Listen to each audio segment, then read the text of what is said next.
Hey students, my name is Carly Eichenauer and I am a senior at Manchester University studying to be a doctor.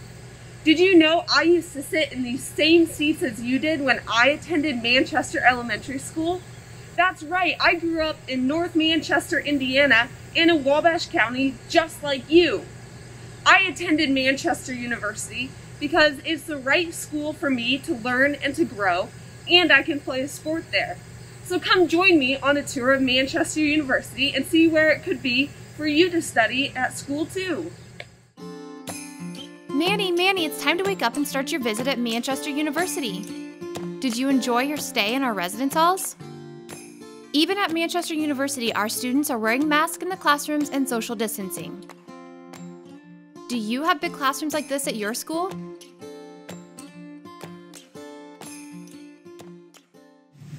Hi Manny, welcome to Manchester. You want to try some science with us today? Cool, let's go play with liquid nitrogen. So first thing is, what you can't quite see in this dewar now, but you can see some of the vapors coming out, is liquid nitrogen, negative 320 degrees Fahrenheit. So if you think about it, water boils around 100 degrees Celsius, around 200 Fahrenheit, and that's about the opposite direction, right? Negative 320 Fahrenheit. So very, very cold, which means that it's good for doing all kinds of stuff. One thing that liquid nitrogen does, and I would normally do this with a flower, but it's fall, so we're gonna present Manny with a token of fall, is it does not necessarily do nice things to living or previously living objects. So I'm gonna just let it soak in our liquid nitrogen for a moment here and marinate really well. See how it's doing? My other prop in here is actually not cooperating. There we go.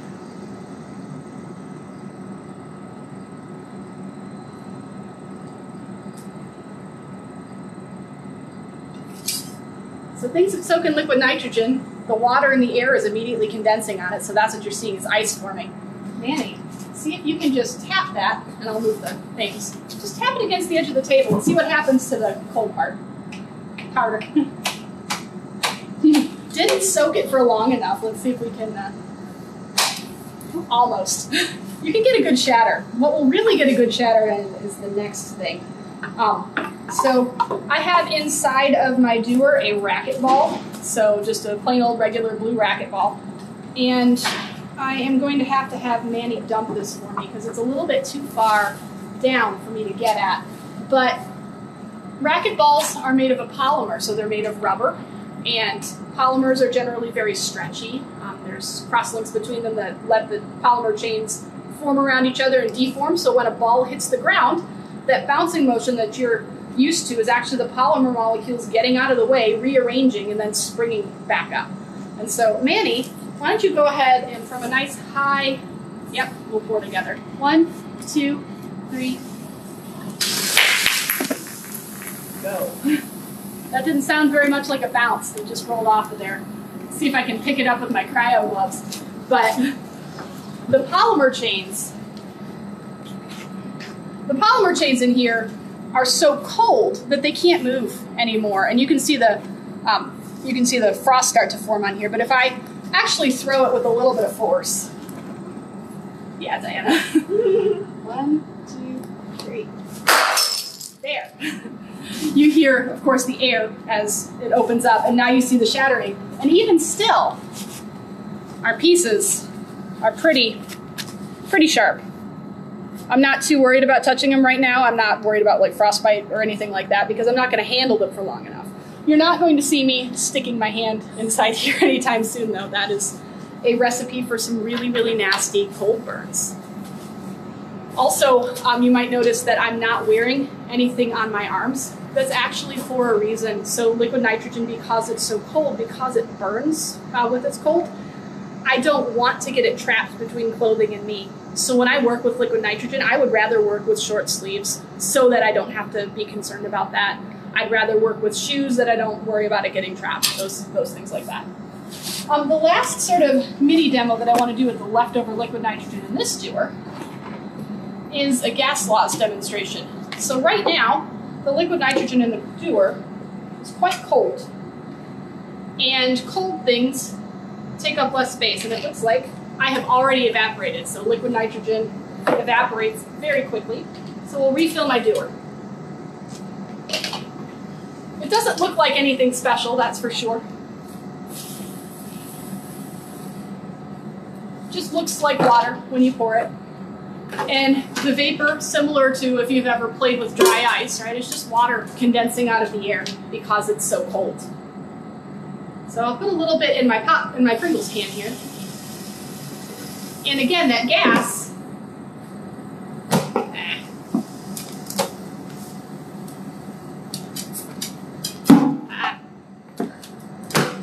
this one's always hard.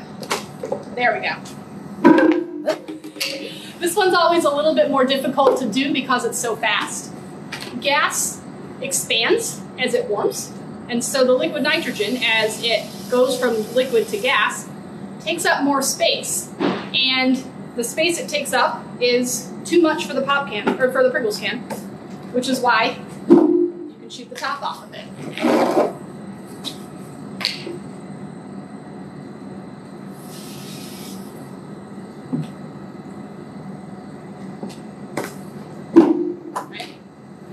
You don't try this at home because you probably don't have the containers to carry liquid nitrogen.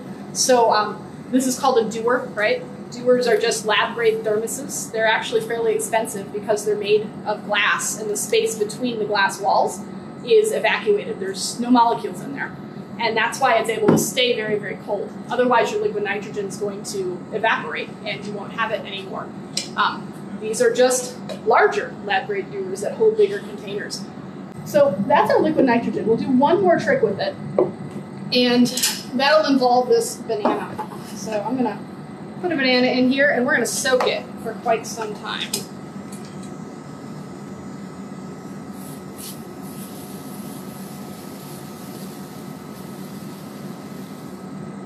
Not quite there yet.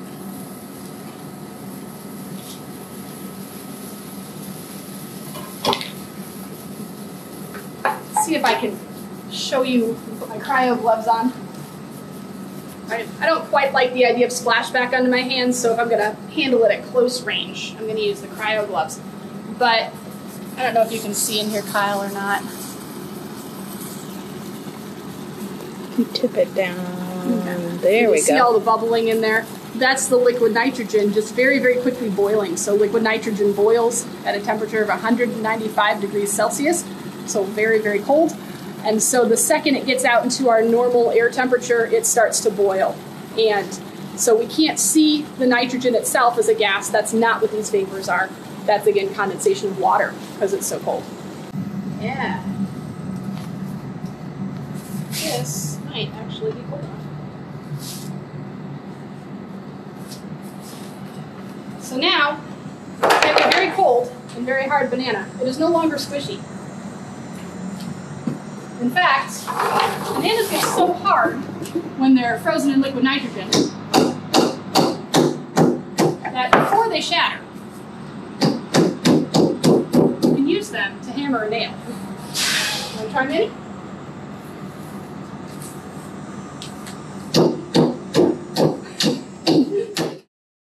Have you ever heard of chemistry before? Chemistry is a branch of science. What is chemistry about, and what do chemists do?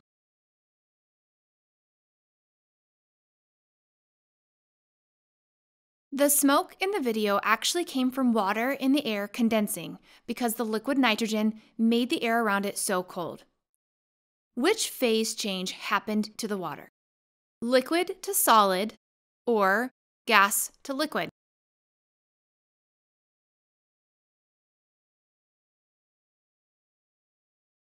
What happened to the blue racquetball when we threw it hard on the ground? It shattered like glass. Why do you think that is? If you had your own liquid nitrogen, what would you put in it? Make some predictions about what might happen and why you think that.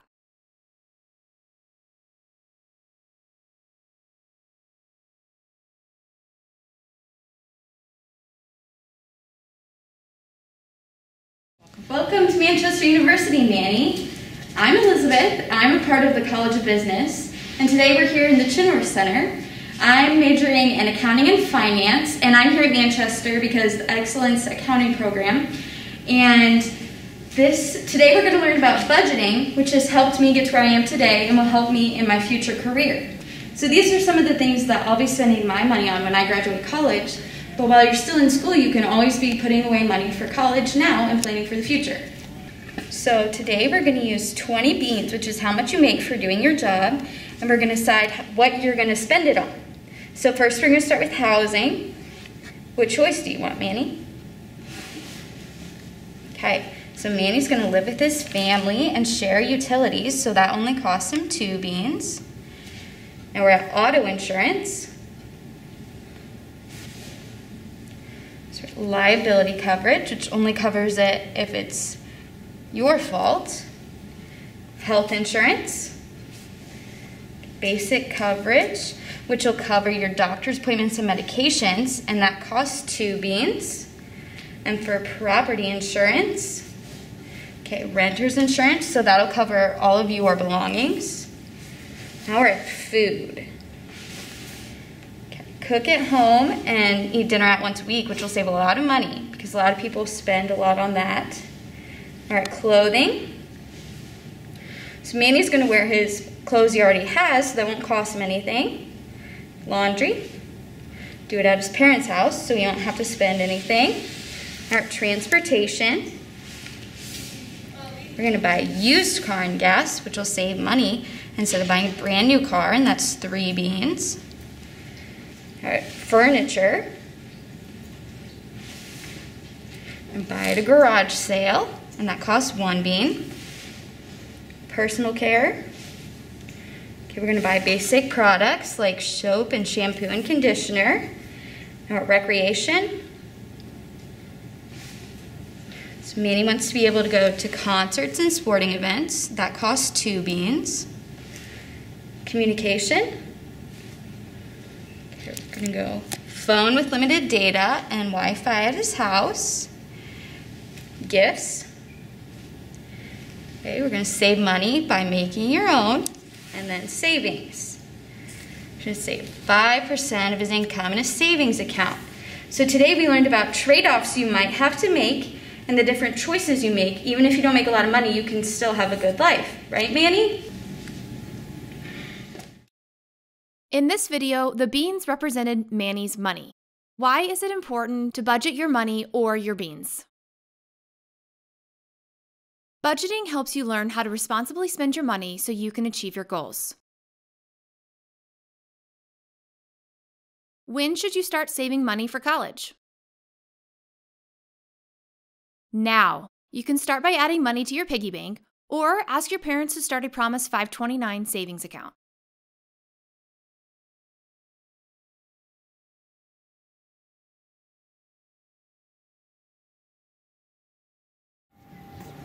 Hey Manny, welcome to Manchester University. Hi, welcome to our practice. Hey Kelsey, hey Enrique, hey Manny, welcome to practice. Hey, We're excited that you're here. We're going to get things started. We typically like to warm up before we really get into the workout. So we're going to do some mobilities. And these guys, they've done them for a long time, so they are going to show you kind of how to do mobility, and you can follow right behind them. All right, guys, we're going to start out with some high knees. We'll just go cone to cone. Manny, you can follow in, and I'll help correct you if you are making any kind of mistakes. Ready, Manny? All right, let's get it going. Very good, Manny. First day, expert. Oh, that's good. Heck yeah. Good job, Manny. All right.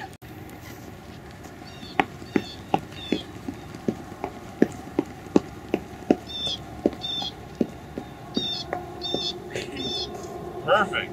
Now, Manny, we like to go all the way through the cone because we like to do things right here at Manchester. So let's make sure that we're doing everything we can to be as successful as we can be.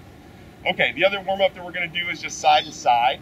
So let's face the turf and go side to side down and side to side back, facing the same way.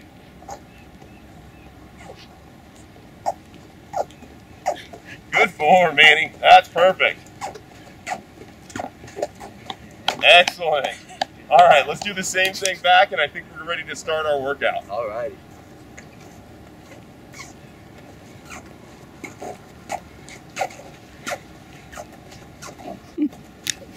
Spartans go all the way through the cones. All right. Excellent. Okay, what we're going to do now is we're going to work on good form, our running form technique, and we're going to try to go from cone to cone with really, really good form. So we'll build up a little bit, hit the cone, good form through the other cone, and we're going to go through this who knows how many times, but we want to have at least one really good one. So we'll have Enrique go first, then Kelsey, then Manny. Let's see what you can do. All right, guys, let's get it going.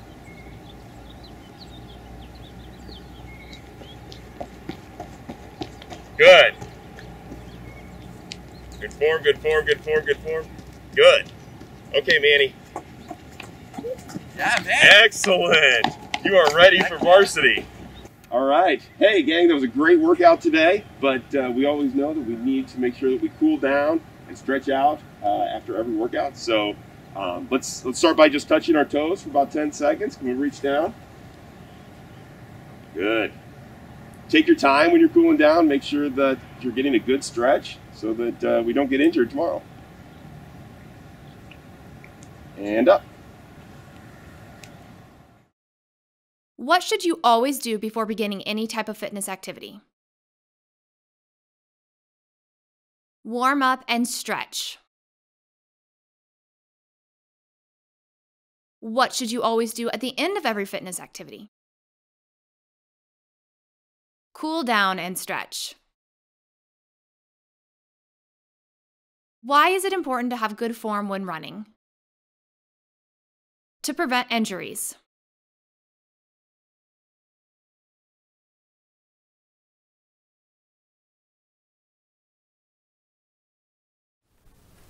Hey everybody! We're here at Manchester University in Cordy Auditorium, and we're here to talk to you a little bit about music. I'm Jonah. And I'm Kayla. And we're music majors here. We're studying music. Now, we do that because we want to teach music to maybe kids like you, or high schoolers, or just about anybody. We're really passionate about it. That's why we're here. And being here, we can learn more so that we can be effective teachers for you guys. All right, so today we're going to be talking a little bit about some things called rhythm and beat. These are two basic concepts of music that every song you've ever heard uses to make the music that you love to listen to. So rhythm is all of the sounds and spaces in a song that you hear that make up music. And beat is all of the very specific pulses that you feel. So you can either, most of the time you're nodding your head to those, or you're like clapping your hands or stomping your feet. Every time you feel that pulse, that's a beat. And all of the beats help make up the rhythm. So you can always play very specific rhythms like what Jonah's going to show you, or you can make up some on your own. All right, so I'm going to give you a real quick example of beat and rhythm. It's going to be really simple. Here we go. That was just a really simple beat and rhythm pattern. So now I'm going to ask you, if you can, if your teacher says okay, or if your mom and dad say okay, to make some rhythms with me. So Manny, show us what you got. Manny's got the wood block. Yeah, that's pretty cool. I've got the snare drum here, and Kayla's got the tambourine. Now you can use your hands, or if you've got pencils. Kayla, give them some examples. If you have spoons or forks that you can hit together, ends of toothbrushes or just hair brushes, or if you have different wooden pencils or pens, all of those will work. Anyway, so what we're going to do is I'm going to make a rhythm, and I want you to try to copy what I did. I'm going to play it first, and then Manny, Kayla, and you guys are going to play it back to me. Here we go. Ready?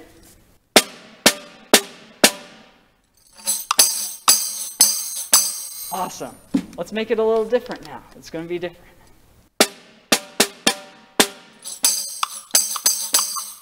Yeah, that was great, wasn't it? You're making rhythm. You're making music. All right, we're going to do one more thing. I'm going to play some rhythm, and I'm going to ask Kayla to play some rhythm that's different. She's going to make it up, and then Manny's going to play some rhythm.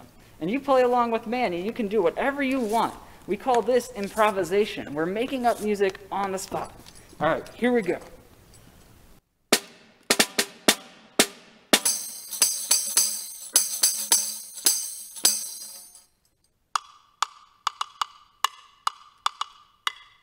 Awesome. That was great. Well, thanks for coming. I just want you to know it's a terrific day to be a Spartan. We hope that you'll continue to pursue your dreams. And if that takes you to college where you can study music like us, that's great. Have a great day. What is rhythm? In music, rhythm is a strong, regular, repeated pattern of sound, the spaces between the beats. What is beat? Beat in music is the pulse. It's what we feel when we listen. Beat is the basic unit of time. How do they work together? Rhythm and beat are inseparable. Rhythm is how beat is organized. Rhythm doesn't exist without beat. What instruments did you see in the video? Snare drum, woodblock, tambourine, and claves. What do you think about making your own rhythm and beat?